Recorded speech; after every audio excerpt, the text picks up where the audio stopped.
Belgian officials, scrambling to track the terror cell that struck in Brussels, could not access some of the data on laptops and cell phones they confiscated in raids.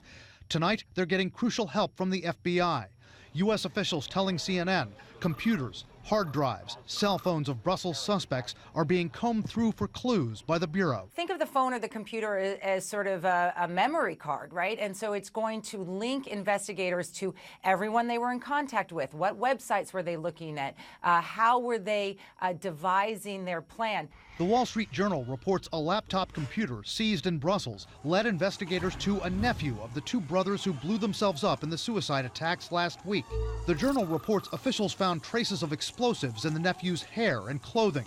But the FBI could also help the Belgians crack the terrorists' cell phone security codes. That could be even more critical tonight, since analysts say Belgian authorities are at a disadvantage with human intelligence. The level of their intelligence within the community of jihadists, those circles here, is poor, and they admit as much, that they don't have the resources to really get inside these communities, which are, if you like, almost hermetically sealed off from the rest of society. Meantime tonight, the FBI is claiming success in a notorious terrorism case on American soil. Government officials say the FBI was able to break into the iPhone used by San Bernardino shooter Syed Farouk. They did so with the help of a third-party hacker, not with Apple's help, even though the Bureau had been battling Apple in court to get the company's help.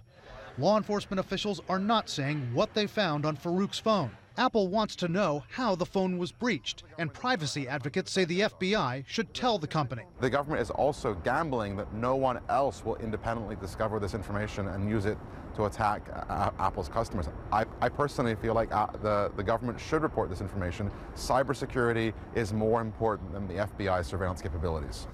So will the FBI share those hacking methods with Apple? Law enforcement officials are not commenting on that to us, and they're not revealing the identity of the third-party hacker who helped the FBI break into Syed Farouk's phone.